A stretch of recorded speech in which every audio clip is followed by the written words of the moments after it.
Was it effective? Yeah, that's really interesting. Just because the transaction or the interaction has ended, but like you still have to get to that end resolution, as you said, the package, it was delivered or it wasn't delivered.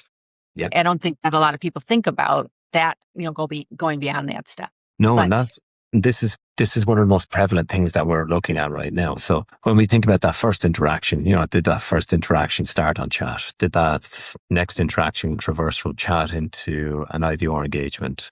That IVR engagement, was that an AI agent that's engaging with the end customer? Was that a dialback function? And then is that interaction happening all the way through? But are they seeing resolution and performance all the way through that interaction, right through to resolution? Really is the most important thing. Not just, we interacted, we got a response. It may not have been the one that they needed. Whereas now it's very much focused on, well, we've given back that reaction. We're now traversing various options.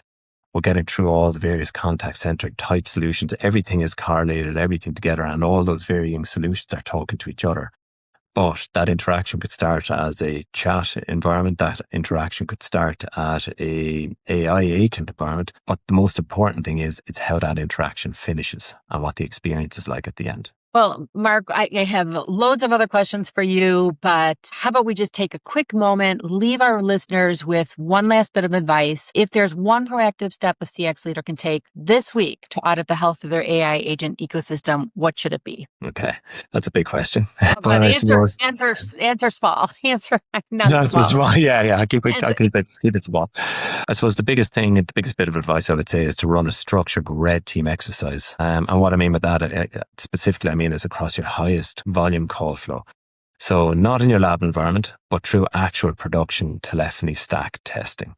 So from two or three different regional points, using real world scenarios, real world conditions, and validating what that localized experience across all those geographies is like, all the way back to your contact center, because your lab environment is going to tell you everything's fine, or you're going to get your 90% metric and you're going to have that confidence level.